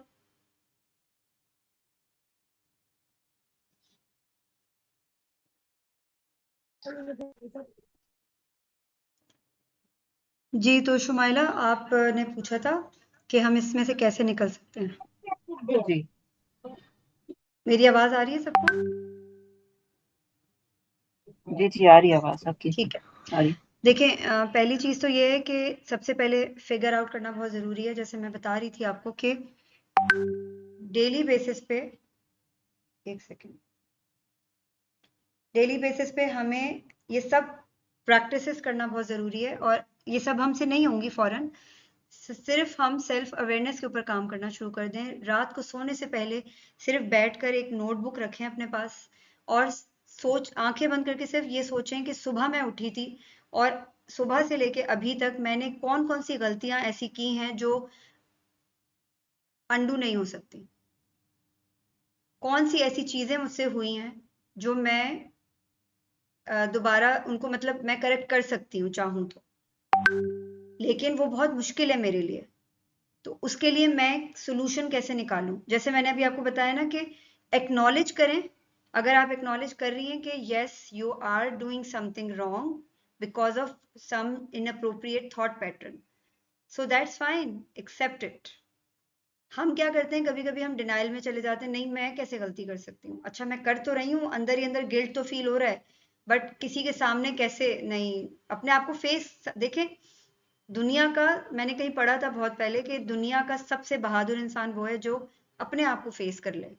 हम अनफॉर्चुनेटली अपने आप को ही फेस नहीं कर पाते। सबसे पहली बात तो ये है, यहाँ से शुरू करें। अगर आपसे ये सब चीजें आपको बहुत बड़ी लग रही हैं तो यहाँ से शुरू करें कि डेली बेसिस पे सेल्फ रियलाइजेशन करना शुरू करें कि हमसे कहाँ गलतियां हो रही हैं, और नेक्स्ट डे अगर जब मैं सुबह उठूंगी तो मैंने ये और ये अपनी दिन में की जाने वाली, मिसाल के तौर पर अगर आप पहला दिन है आपका और आप रियलाइजेशन कर रही हैं बैठ के अवेयरनेस, सेल्फ अवेयरनेस के ऊपर, आप वो 5 गलतियां लिखें जो आपसे पूरा दिन में आज हुई हैं। उनमें से आप कोई सी 2 या 3 हाईलाइट करें कि कल मैंने ये 3 गलतियां नहीं दोहरानी, कोशिश करके। और उसमें से निकलने का यही वे आउट है कि आप अपने आप को टाइम, हम अपने आप को अनफॉर्चुनेटली टाइम नहीं देते। हम जब अपने आप को टाइम देना शुरू करेंगे, अपने आप को, अपनी सेल्फ वर्थ को इंपॉर्टेंस देना शुरू करेंगे, तो आहिस्ता आहिस्ता देखिए, हम अपने आप से कहते हैं ना, be kind to yourself, then you can kind towards others. अगर हम पूरी दुनिया से के साथ बहुत काइंड हैं, बहुत रहमदिल हैं, बहुत अच्छे से मिलते, मगर हम अपने आप से काइंड नहीं हैं। कैसे नहीं है कि हम अपना ख्याल नहीं रखते, अपनी केयर नहीं करते, इतने दिन गुजर जाते हैं, शीशा नहीं देखते, हालांकि हम बहुत से काम दूसरे कर रहे होते हैं, ऐसी बात नहीं है, मगर अपने अपनी मोहब्बत, सेल्फ लव और सेल्फ केयर का मतलब ये होता है कि आप जस्टिफाइड रहें कि आप अपनी मेंटल हेल्थ का ख्याल रखे हुए हैं या नहीं। समझ रही हैं आप मेरी बात? रीडिंग माइंड का मतलब ये है कि मैं ये बात सोचती क्यों, आखिर ऐसी क्या वजह है कि मुझे क्यों है दूसरों की परवाह? क्योंकि अनफॉर्चुनेटली जब हम दूसरों की परवाह कर रहे होते हैं तभी तो हम लेबलिंग, ब्लेमिंग और माइंड रीडिंग कर रहे होते हैं ना। हम अज्यूम कर लेते हैं, अच्छा ये जो है ना ये ऐसे कर रहा होगा, इसने ऐसे किया होगा, मैं लेट पहुंची थी ना तो 10 लोगों ने बातें बनाई होंगी। इस तरह की माइंड रीडिंग हम लोग कर रहे होते हैं। स्टॉप योर सेल्फ, सोचें कि ये मैं क्यों सोच रही हूँ, क्या, क्योंकि देखिए, मैं हमेशा एक बात कहती हूँ कि अगर मेरी जिंदगी का मकसद क्लियर है, अगर मुझे पता है, मैं होशमंद इंसान हूं और मुझे पता है कि अल्लाह ताला ने मुझे दुनिया में क्यों भेजा है, तो ये क्या है, ये क्या तरीका है कि मैं ये सोच रही हूँ कि वो क्या सोच रहा है, ये क्या सोच रहा है, वो क्या सोच रही थी मेरे बारे में, उसने मेरे बारे में ये कहा होगा। दूसरों के बारे में मैं सोच रही हूँ, इसका मतलब मुझे अल्लाह की परवाह नहीं है। देखिए यहाँ क्या रिलीजन आ गया बीच में, मुसलमानियत आ गई हमारी। मुझे अल्लाह ने दुनिया में क्यों भेजा है, अगर मैं इस चीज का, इस बात का मकसद जानती हूँ, तो मैं कभी भी नहीं ये फिक्र करूंगी, कभी भी मुझे ये परवाह नहीं होगी कि वो मेरे बारे में क्या सोच रहा है और उसने मेरे बारे में क्या कहा होगा। आई डोंट केयर अबाउट इट। मुझे फर्क नहीं पड़ता कोई कुछ भी कहे, मैं अगर मेरी नीयत साफ है और मैंने कोई काम अच्छी नीयत से किया है, सिर्फ अल्लाह की खुशनुदी के लिए, या कोई ऐसी चीज है, कोई ऐसा काम भी नहीं है, बस मेरी नीयत साफ है और मैं किसी का दिल नहीं दुखाना चाहती और ना ही मेरी नीयत किसी को हर्ट करने की है, तो कोई कुछ भी कहता रहे मेरे खिलाफ या मेरे बारे में, I don't care about it. Why I am caring about others, कि वो उसने मेरे बारे में क्या कह दिया, और ब्लेमिंग, लेबलिंग, ये मैं क्यों कर रही हूं? ये उस वक्त करता है इंसान जब अपने आप से वो अपने अपने आप से एक रिजिड होता है, सख्त होता है। लेबलिंग, अगर आप अपने आप के ऊपर लेबलिंग कर रही हैं, दूसरों के ऊपर कर रही हैं, तो फिर तो वो कॉग्निटिव डिस्टॉर्शन ही है और उसके ऊपर आपको अशद ज़रूरत है काम करने की। मैं ये जो प्रेजेंटेशन है ये भी शेयर कर दूंगी ताकि आप लोग उसमें से नोट्स देख सकें, क्योंकि ये बहुत ज़रूरी है कि डेली बेसिस पे अपने आप को रिमाइंडर दें कि कौन सी सोच पॉपअप हो रही है माइंड में। फौरन से मैंने कॉपी खोली और मैंने देखा कि ये वाली एग्जाम्पल मुझे लग रहा है कि ये मेरे दिमाग में खुल रही है। ये क्यों हो रही है, इसका रीज़न क्या है? सोचें बैठ के, खंगालें अपने दिमाग को, अपने आप से प्रोबिंग क्वेश्चंस करें। मैं जो ये सोच रही हूँ ये क्यों है? मेरी ज़िंदगी में क्या ये बहुत इम्पोर्टेंस है इस चीज़ की, जो मैं लोगों को के बारे में सोच रही हूँ? यस, लोगों के बारे में सोचना चाहिए, अच्छा सोचना चाहिए। यानी अल्लाह ने दुनिया में कोई ऐसा इंसान नहीं है जिसको प्रीचर ना भेजा हो बना के। कुरान पाक ने अल्लाह ताला ने लिखा है कि दुनिया में हर इंसान को अल्लाह ने दाई बना के भेजा है, प्रीचर बना के। आपने लोगों के बारे में सोचना है, लोगों के लिए कुछ करने के लिए सोचना है। ये नहीं सोचना कि उसने मेरे बारे में ये बोल दिया और वो मेरे बारे में क्या सोच रहा होगा। I hope you are getting my point. And मैं सिर्फ इतना जानती हूँ, अगर मैंने एक नियत कर ली है कुछ भी करने की, तो मैं बैठ जाऊंगा या बैठ जाऊंगी और मैं उसके ऊपर वर्किंग शुरू करूंगी। और फिर जब हम पेरेंट बन जाते हैं तो वो तो फिर मैं कहती हूँ कि आपकी जात से निकल जाती है बात। After becoming a parent, you are not only responsible for your deeds, you are also responsible for a complete human being. अगर आपका एक बच्चा है तो you are responsible for a complete human being, और अगर आपके ज्यादा बच्चे हैं तो आप काउंट कर लें कि अल्लाह ताला ने आपको कितनी बड़ी जिम्मेदारी दे दी है। अब आप उसको फॉर ग्रांटेड नहीं ले सकती, या आप उसको जाने नहीं दे सकती, इग्नोर नहीं कर सकती। अब आपको माइंडफुलनेस के साथ सोचना पड़ेगा कि मेरा एक एक अमल, मेरा किया जाने वाला एक एक अमल, मेरा कहा जाने वाला एक एक लफ्ज मेरे बच्चों पे कैसे असरअंदाज होगा। मेरी मेंटल हेल्थ का एक एक अफेक्ट मेरे बच्चों की मेंटल हेल्थ कैसी बनाएगा। ये आप हैं, यू आर द रिस्पॉन्सिबल। और हमेशा अगर मैंने ये बात याद रखी है, रखूंगी अगर मैं ये बात याद कि अगर अल्लाह ने मुझे एक इतनी बड़ी जिम्मेदारी सौंपी है तो वो अल्लाह की अमानत है। अगर मैं अपने ऊपर ध्यान नहीं दे रही, अपनी तरबियत करने की कोशिश नहीं कर रही, तो मेरा बच्चा मेरी कॉपी बनेगा और 3 गुना ज्यादा खतरनाक तरीके से उसके अंदर मेरे अंदर मौजूद एट्रीब्यूट्स जो हैं वो उसके अंदर डबल ट्रिपल होकर डेवस्टेटेड तरीके से उसके अंदर ग्रास्प हो जाएंगे। तो ये बहुत जरूरी है कि बीइंग अ पेरेंट इस बात को समझें मेंटल हेल्थ क्या चीज है और उसका असर आपके बच्चे पे, आपकी फैमिली पे क्या पड़ सकता है। आज के दौर में हर सिंगल इंसान, हर सिंगल शख्स मेंटल हेल्थ प्रॉब्लम्स का शिकार है। सबसे बड़ा रीजन क्या है? मैंने आपको उस वक्त बताया था कि सबसे बड़ा रीजन तो यही है कि हम अनहेल्दी डाइट लेते हैं, हम अनहेल्दी स्लीप, हमारा स्लीप पैटर्न है, और तीसरी चीज क्या थी, हम एक्सरसाइज नहीं करते। ये तीनों चीजें कुरान और सुन्ना से साबित होती हैं कि ये तीनों चीजें बहुत जरूरी हैं आपकी मेंटल हेल्थ अच्छी रखने में। फिर बाकी और दूसरी चीजें आ जाती हैं।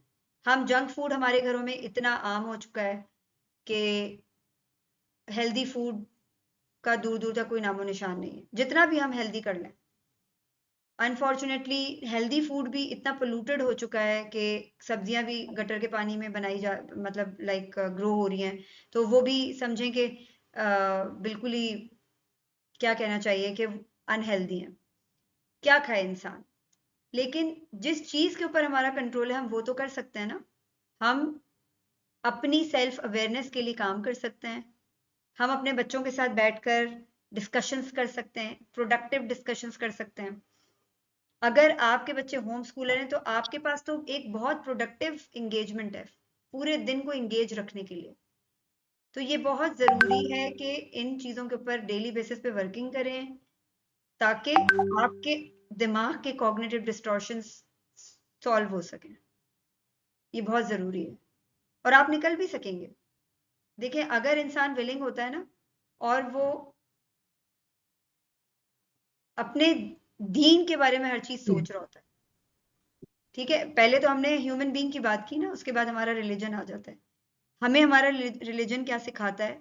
बीइंग अ मुस्लिम, अगर मुझे सिर्फ अल्लाह की परवाह है ना, तो मैं अल्लाह ही की खातिर कोशिश करूंगी और अल्लाह से मदद मांगूंगी।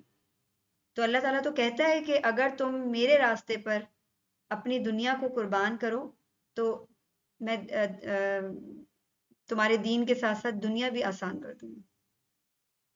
तो ये दीन का ही काम है कि आप एक बच्चे को रेस कर रहे हैं, ये दीन का काम है। अल्लाह ने आपको एक बच्चा, एक जिंदा जीता जागता बच्चा आपको सौंपा है ताकि आप उसकी परवरिश करके अल्लाह ताला के बताए हुए कमांडमेंट्स के ऊपर उसको रेस कर सकें, ताकि वो बड़ा होकर प्रीचर बन सके। उसके लिए आपको अपनी मेंटल हेल्थ का ख्याल रखना पड़ेगा ना उसके लिए, तो ये दीन का ही काम है ना। तो अल्लाह से जब मदद मांगेंगी ना, अल्लाह से कनेक्ट होंगी, तो अल्लाह ताला कभी खाली नहीं लौटाता इंसान को। आप देखेंगे कैसे आप अपने प्रॉब्लम्स को ओवरकम करना शुरू हो जाते हैं, चीजें काम करना शुरू कर देती हैं। लेकिन जब हम सोचते ही नहीं है तो फिर सोचना तो इंसान को खुद ही पड़ता है, और सोच भी रहे होते हैं तो बहुत बड़ी मुश्किल लग रही होती है कोई भी चीज स्टार्ट करना। लेकिन देखें, हर चीज में आपको मेहनत करनी पड़ती है, अपनी एफर्ट्स इनपुट करनी पड़ती हैं। अगर आप चाहती हैं कि आपका बच्चा एक अच्छा इंसान बने, एक अच्छा मुसलमान बने, तो आपको अपनी पॉजिटिव एनर्जी अपने बच्चे के अंदर डालनी पड़ेगी, और वो पॉजिटिव एनर्जी आपकी गुड मेंटल हेल्थ के बगैर नहीं निकल सकती आपकी बॉडी से। आई होप शुमाइला आपका आंसर मिल गया होगा। जी जी, जज़ाकल्लाह खैर। बस एक चीज उसमें जो बॉदर कर रही है मुझे, वो ये है कि मतलब चले पता तो लगा, लेकिन बहुत टाइम हो गया, और जैसे कहते हैं ना कि damage has been done and the damage is too big. तो उसमें मतलब इससे पहले क्या होता है कि हम सेल्फलेसनेस के चक्कर में आ गए कि नहीं जी ऐसे हो रहा है वैसे हो रहा है, हम किसी के लिए करें किसी के लिए कर रहे हैं। लेकिन पता ये चलता है कि जी वो किसी का भी भला नहीं हो रहा और आपका अपना भी भला नहीं होता उस सारे चक्कर में। आप एक ऐसी जगह पे फंस गए हैं जहाँ पे कि काफी सारा डैमेज कर चुके हैं, अपने आप को भी और बच्चों को भी मेंटल हेल्थ के हवाले से कह रहे हैं। तो वो बच्चों के सामने बाज़ औक़ात ये चीजें ब्रेक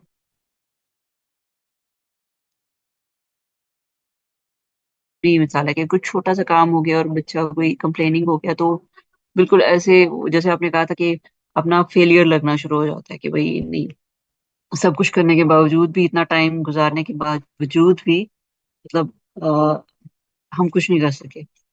और वो आपके सामने चेहरे पे जाहिर होना शुरू हो जाती हैं चीजें। मतलब मैंने बहुत बार अपने आप को ऑब्जर्व किया कि मेरे चेहरे पे जाहिर होना शुरू हो जाती है कि वो एक होता है ना हेल्पलेसनेस वाली जो एक एक्सप्रेशन होता है। आई डोंट नो बाकी लोग आपको वो समझ आ रही होगी बात या नहीं। तो उस तरह की हो जाती, उस चीज को at that time and spot किस तरह से कंट्रोल करना चाहिए, कि क्या कर सकते हैं। मतलब फायर फाइटिंग मोड में जाके वो क्या फायर फाइटिंग मोड हो सकता है। देखिए, मैंने अभी जो टेक्निक्स आपको बताई हैं आप उनको अप्लाई करें। जब आप फारिग टाइम में मेडिटेशन और डीप ब्रीदिंग करते हैं ना, तो ये आपकी माइंड के ऊपर बहुत अच्छा असर डालता है। और जब इस तरह की सिचुएशन आप फेस कर रहे होते हैं तो ऑटोमेटिकली आपको प्रॉब्लम सॉल्विंग आ जाती है। आपको समझ आने लग जाता है कि इस सिचुएशन को मैंने डील कैसे करना है। और आप याद रखिएगा, अगर अभी से आप इसके ऊपर वर्क देखिए, हर चीज का एक राइट टाइम होता है। कभी भी ये ना सोचें कि already it has done and अब जो है वो कुछ नहीं हो सकता। देखिए, अल्लाह ताला ने हर चीज का एक राइट टाइम लिखा है। हो सकता है कि यही वक्त हो जब अल्लाह ताला ने आपकी आंखें खोलनी हो। ठीक है, अब खुल गई हैं, तो अब बजाय इसके कि हम रिग्रेट्स करने में टाइम वेस्ट करें, उस सोच को बदलें। किस तरह बदलेंगे? ये सोचकर कि अल्लाह ताला ने अगर मेरा दिमाग खोला है ना, वरना अल्लाह ताला चाहता तो नहीं, मेरा दिमाग नहीं खुलता, मैं उसी रो में बहती चली जाती, उसी फ्लो में मैं जीती रहती जिस फ्लो में मैं पिछले कई साल गुजार चुकी हूँ। अभी ऐसा क्या क्या हो गया कि मेरी आंख खुल गई और मुझे समझ में आने लग गया कि जिंदगी क्या है और कैसे गुजरती है। कोई तो वजह है ना। हर चीज के पीछे अल्लाह की मसलहत। अगर अल्लाह ताला ने अभी इस वक्त आपको ये अवेयरनेस ये दी है, ये हिदायत दी है, तो इसका मतलब यही राइट टाइम होगा। अब आप ये सोचने में टाइम जाया मत करें कि पिछला टाइम क्यों चला गया और ऐसा हो गया और वैसा। उसके बजाय आप आगे को सोचें कि आने वाले वक्त को, यानी आज जो मैं हूं, मैं अपने आप को कैसे पॉजिटिव साइड पर लेके जा सकती हूँ कि मेरे बच्चे बच जाएं। जो डैमेज हो चुका है उसको मैं अंडू तो नहीं कर सकती, मगर क्या हो सकता है, उसको एक्नॉलेज करके उसको ओवरकम किया जा सकता है, सोल्यूशन निकाल कर। समझ रही है बात? और उसके लिए आप अल्लाह से दुआ मांगेंगी, अल्लाह ताला, यकीन माने अल्लाह ताला जवाब देता है। आप अल्लाह से कनेक्ट करें, आप अपने माइंडफुलनेस प्रैक्टिसेस के ऊपर काम करें। आप यकीन करें, आप एक हफ्ते तक अगर कंसिस्टेंसी के साथ मेडिटेशन, ब्रीदिंग वगैरह करती हैं ना, तो बिलीव मी आपको बहुत बहुत बहुत अच्छा फील होगा। आपको लगेगा कि काफी मतलब लाइक आपकी पर्सनैलिटी के अंदर कुछ हद तक चेंज आ रहा है, आपके टेम्परामेंट के अंदर चेंज आना शुरू हो जाता है। शर्त सिर्फ यही है कि you should have to be considerate, consistent और प्रैक्टिसिंग और डेडिकेटिंग। सबसे बड़ी बात यह है कि बीइंग अ पेरेंट, अगर आप डेडिकेटिंग हैं और ऑनेस्ट हैं, आप ऑनेस्टी और डेडिकेशन के साथ अपने बच्चे को सही रास्ते पे रेस करना चाहती हैं, तो आप अल्लाह से कनेक्ट करके इस चीज के ऊपर काम कर सकती हैं। ठीक है? सही, जज़ाकल्लाह खैर। डेली बेसिस पे जो आपके साथ सिचुएशंस होती हैं, जब आप मी टाइम हो आपका, आप सोचें कि ये सिचुएशन अब आती हैं तो मेरे माइंड में क्या चल रहा होता है, उस सोच को उसके बारे में सोचें, उस थॉट के बारे में सोचें, उसको लिखें और फिर ये सोचें कि इसको ओवरकम कैसे किया जा सकता है। ठीक है? सही, जज़ाकल्लाह खैर। बारकल्लाह फीक। जी, और किसी का कोई क्वेश्चन है?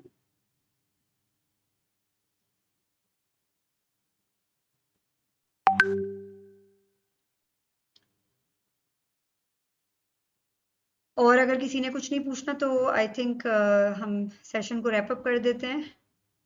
Is anyone?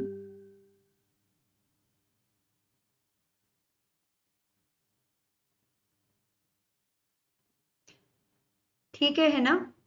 I guess we should have to wrap up the session.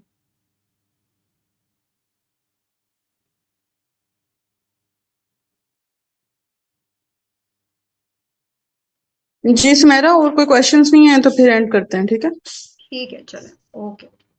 आप सब ख्याल रखिएगा। जज़ाकल्लाह खैर। अस्सलाम वालेकुम व रहमतुल्लाहि व बरकातुहू।